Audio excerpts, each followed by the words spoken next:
जय हिंद। Welcome to today exam classes. दोस्तों, इस वीडियो में हम राजस्थान ग्राम विकास अधिकारी और राजस्थान पुलिस कांस्टेबल भर्ती परीक्षा 2021 के लिए राजस्थान के कुछ मोस्ट इंपोर्टेंट क्वेश्चन आंसर याद करेंगे, जो आपके राजस्थान ग्राम विकास अधिकारी और राजस्थान पुलिस कांस्टेबल भर्ती परीक्षा के एग्जाम में बार बार रिपीट होने वाले क्वेश्चन हैं। अगर दोस्तों आप भी राजस्थान ग्राम विकास अधिकारी या पुलिस कांस्टेबल भर्ती परीक्षा की तैयारी कर रहे हैं, तो इस वीडियो को लास्ट तक जरूर देखें और इन सभी मोस्ट इंपोर्टेंट राजस्थान के क्वेश्चन आंसर को जरूर याद करें, क्योंकि ये सभी प्रश्न हैं जो बार बार रिपीट होने वाले प्रश्न हैं। इसलिए इन सभी सवालों को आप जरूर याद करें। तो चलिए देखते हैं दोस्तों, पहला सवाल है, राजस्थान महामारी अध्यादेश 2020 कब लागू हुआ था?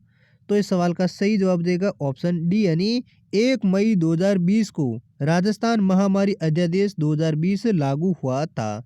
कब हुआ था? 1 मई 2020 को। अगला दूसरा प्रश्न है, राजस्थान तकनीकी शिक्षा विभाग की स्थापना कब हुई थी? तो इस सवाल का सही जवाब देगा ऑप्शन ए, यानी राजस्थान तकनीकी शिक्षा विभाग की स्थापना है वो साल 1957 में हुई थी। कब हुई थी? साल 1957 में राजस्थान तकनीकी शिक्षा विभाग की स्थापना हुई थी। नेक्स्ट अगला तीसरा सवाल है, रूपायना संस्थान बोरुंदा कहाँ पर स्थित हैं? तो इस सवाल का सही जवाब देगा ऑप्शन है बी, यानी जोधपुर जिले में रूपयान संस्थान बोरुंदा स्थित हैं, जिसकी स्थापना है साल 1960 में कोमल कोठारी जी द्वारा की गई थी। किसके द्वारा? कोमल कोठारी जी द्वारा रूपयान संस्थान बोरुंदा की स्थापना जोधपुर में की गई थी। कब की गई थी? 1960 में। अगला चौथा प्रश्न है, भारतीय वन्य जीव संरक्षण अधिनियम राजस्थान में कब लागू हुआ था? तो इस सवाल का सही जवाब देगा ऑप्शन सी, यानी सितंबर 1973 में भारतीय वन्य जीव संरक्षण अधिनियम है वो राजस्थान में लागू हुआ था। कब हुआ था? सितंबर 1973 में। जबकि भारत में ये अधिनियम है जो साल 1972 में लागू कर दिया गया था, जबकि राजस्थान में है वो सितंबर 1973 में लागू किया गया था। नेक्स्ट अगला पांचवा सवाल है, राजस्थान ब्रजभाषा अकादमी की स्थापना कब और कहाँ की गई थी? तो इस सवाल का सही जवाब देगा ऑप्शन ए, यानी राजस्थान ब्रजभाषा अकादमी की स्थापना है वो उदयपुर में साल 1986 में की गई थी। कब की गई थी? 1986 में। और कहाँ पे वो की गई थी? उदयपुर में। नेक्स्ट अगला छठा सवाल है, राजस्थान में खिलाड़ियों को कितने प्रतिशत आरक्षण का प्रदान किया गया है? तो इस सवाल का सही जवाब देगा ऑप्शन डी, यानी राजस्थान में खिलाड़ियों को 2% आरक्षण है वो प्रदान किया गया था। जबकि साल 2016 के बाद जिन्होंने राष्ट्रीय स्तर पर गोल्ड मेडल जीता है, उन्हें सरकारी नौकरी भी दी जा सकती है। तो राजस्थान में खिलाड़ियों को कितने प्रतिशत आरक्षण दिया गया है? 2% आरक्षण दिया गया है। नेक्स्ट अगला सातवां सवाल है, चंबल एक्सप्रेस वे का नया नाम क्या रखा गया है? तो इस सवाल का सही जवाब देगा ऑप्शन है सी, यानी चंबल एक्सप्रेस वे का नया नाम है वो अटल बिहारी एक्सप्रेस वे रखा गया है। क्या रखा गया है? अटल बिहारी एक्सप्रेस वे, जो चंबल एक्सप्रेस वे का नया नाम है। और चंबल एक्सप्रेस वे का पूरी लंबाई है वो है 414 किलोमीटर, और राजस्थान में इसकी लंबाई है वो है 78 किलोमीटर। नेक्स्ट आठवां सवाल है, राजस्थान ललित कला अकादमी कहाँ पर स्थित है? तो इस सवाल का सही जवाब देगा ऑप्शन है डी, यानी राजस्थान ललित कला अकादमी है वो जयपुर में स्थित है, और इसकी स्थापना है जो 1957 में हुई थी। कब हुई थी राजस्थान ललित कला की स्थापना? 1957 में। और ये कहाँ पर है? वो है जयपुर में। अगला नेक्स्ट नौवां सवाल है, बारडोली की नटराज शिव मूर्ति किस शैली में बनी है? तो इस सवाल का सही जवाब देगा ऑप्शन बी, यानी बारडोली की जो नटराज शिव मूर्ति है वो प्रतिहार शैली में बनी है। और दोस्तों आपको बता दें कि ये मूर्ति नटराज शिव मूर्ति है जो साल 1998 में चोरी होकर इंग्लैंड देश में पहुंच गई थी, जिसे हाल ही में भारत सरकार ने इसको वापस ले आए हैं। तो बारडोली की शिव मूर्ति, नटराज शिव मूर्ति है वो किस शैली में बनी है? प्रत्यार शैली में। और ये कब चोरी हुई थी? साल 1998 में। नेक्स्ट अगला 10वां सवाल है, कृषि उपज मंडी अधिनियम कब आया है? तो इस सवाल का सही जवाब देगा ऑप्शन ए, यानी कृषि उपज मंडी अधिनियम है जो साल 1961 में आया था। नेक्स्ट अगला 11वां सवाल है, जागृति ज्योत पत्रिका किस अकादमी द्वारा प्रकाशित की जाती हैं? तो इस सवाल का सही जवाब देगा ऑप्शन है सी यानी राजस्थानी भाषा साहित्य एवं संस्कृत अकादमी द्वारा जागृति ज्योत पत्रिका है वो प्रकाशित की जाती हैं। किसके द्वारा? राजस्थानी भाषा साहित्य एवं सांस्कृतिक अकादमी द्वारा। और इस अकादमी की स्थापना है वो साल 1983 में हुई थी। नेक्स्ट अगला 12वां सवाल है, भारतीय लोक कला मंडल कहाँ पर स्थित हैं? तो इस सवाल का सही जवाब देगा ऑप्शन बी यानी भारतीय लोक कला मंडल है वो उदयपुर जिले में स्थित हैं। और इसकी स्थापना है वो 1952 में हुई थी। कब हुई थी?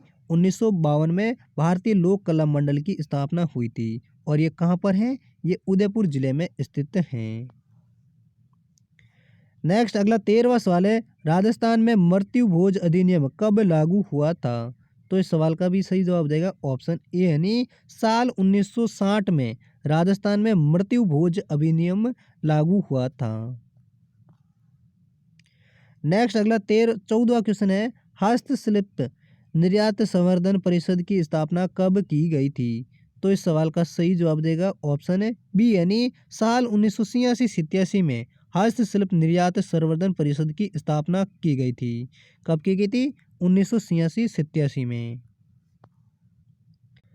अगला नेक्स्ट 15वां सवाल है, वन्य जीव संविधान की कौन सी सूची का विषय है? तो इस सवाल का सही जवाब देगा ऑप्शन है सी यानी वन्य जीव हैं जो संविधान की समवर्ती सूची का विषय हैं। किस सूची का? समवर्ती सूची का, जिसको संविधान के 42वें संविधान संशोधन के तहत वन्य जीव को समवर्ती सूची में शामिल किया गया है। किस संशोधन के तहत? 42वें संशोधन के तहत। नेक्स्ट अगला 16वां सवाल है, राजस्थान में नो बैग डे विद्यालयों में कब मनाया जाता है? तो इस सवाल का सही जवाब देगा ऑप्शन ए यानी राजस्थान में हर शनिवार को नो बैग डे है वो विद्यालयों में मनाया जाता है। नेक्स्ट अगला 17वां सवाल है, राजस्थान का पहला कैरियर डिफेंस इंस्टीट्यूट कहाँ पर स्थापित किया गया है? तो इस सवाल का सही जवाब देगा ऑप्शन ए यानी राजस्थान के सीकर जिले में पहला कैरियर डिफेंस इंस्टीट्यूट है वो स्थापित किया गया है। कहाँ पर किया गया है? सीकर जिले में। नेक्स्ट अगला 18वां सवाल है, राजस्थान साहित्य अकादमी कहाँ पर स्थित है? तो दोस्तों इस सवाल का सही जवाब है वो आप कमेंट बॉक्स में लिखकर बताइए। राजस्थान साहित्य अकादमी कहाँ पर स्थित है? जयपुर में, जोधपुर में, बीकानेर या उदयपुर में? इन चारों में से कौन सा ऑप्शन सही है वो आप कमेंट में जरूर लिखकर बताइए। नेक्स्ट अगला 20वां सवाल है, बायोफ्यूल नीति लागू करने वाला देश का पहला राज्य कौन सा है? तो इस सवाल का सही जवाब देगा ऑप्शन ए यानी राजस्थान राज्य है जो बायोफ्यूल नीति लागू करने वाला देश का पहला राज्य है। जो कब किया गया था? साल 2019 के तहत से इसे लागू किया गया था। जैव ईंधन नियम 2019 के तहत बायोफ्यूल नीति करने वाला राजस्थान राज्य है जो पहला राज्य है देश का। नेक्स्ट अगला 21वां सवाल है, राजस्थान के कितने स्थानों को भू स्मारकों का दर्जा दिया गया है? तो इस सवाल का सही जवाब देगा ऑप्शन बी यानी राजस्थान के 10 स्थानों को भू स्मारकों का दर्जा दिया गया है। कितने स्मारकों को? 10 स्थानों को। अगला नेक्स्ट 22वां सवाल है, राजस्थान उर्दू अकादमी कहाँ पर है? तो इस सवाल का सही जवाब देगा ऑप्शन है यहाँ पर जयपुर है वो सही ऑप्शन है, लेकिन हमने ऑप्शन में दे नहीं रखा है, यानी राजस्थान उर्दू अकादमी है जो जयपुर जिले में स्थित है। इन चारों में कोई ऑप्शन नहीं दे रखा है, इसलिए माफी चाहते हैं आपसे। अगला नेक्स्ट 23वां सवाल है, विधवा विवाह प्रोत्साहन योजना के तहत कितनी राशि प्रदान की जाती है? तो इस सवाल का सही जवाब देगा ऑप्शन डी यानी विधवा विवाह प्रोत्साहन योजना के तहत आपको 51,000 रुपये की राशि प्रदान राजस्थान सरकार द्वारा की जाती है। कितनी राशि? 51,000 रुपये। नेक्स्ट अगला 24वां सवाल है, राज्य में दिव्यांगों को कितने प्रतिशत आरक्षण प्रदान किया गया है? तो इस सवाल का सही जवाब देगा ऑप्शन सी यानी राज्यों में दिव्यांगों को 4% आरक्षण है वो प्रदान किया गया है। नेक्स्ट अगला 27वां सवाल है, निम्नलिखित में से झालावाड़ में स्थित हवेली नहीं है?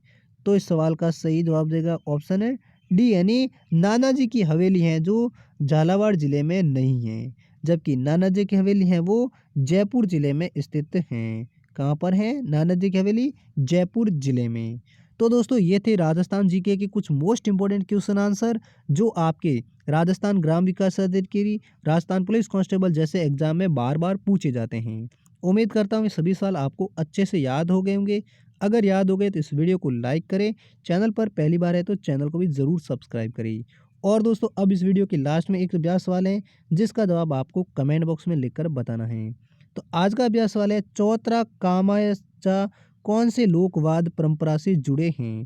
तातवाद से, घनवाद से, अवनवद से या सुशीरवाद से? इन चारों ऑप्शनों में से कौन सा ऑप्शन सही है वो आप कमेंट में ज़रूर लिखकर बताइए। और दोस्तों इन सभी सवालों का पीडीएफ है वो आप हमारे टेलीग्राम ग्रुप से डाउनलोड कर सकते हैं। टेलीग्राम ग्रुप का लिंक है आपको हमारे इस वीडियो की डिस्क्रिप्शन में मिल जाएगा, जहाँ से आप टेलीग्राम ग्रुप को ज्वाइन कर सकते हैं। और हम मिलते हैं अगली वीडियो के साथ, तब तक के लिए जय हिंद, वंदे मातरम।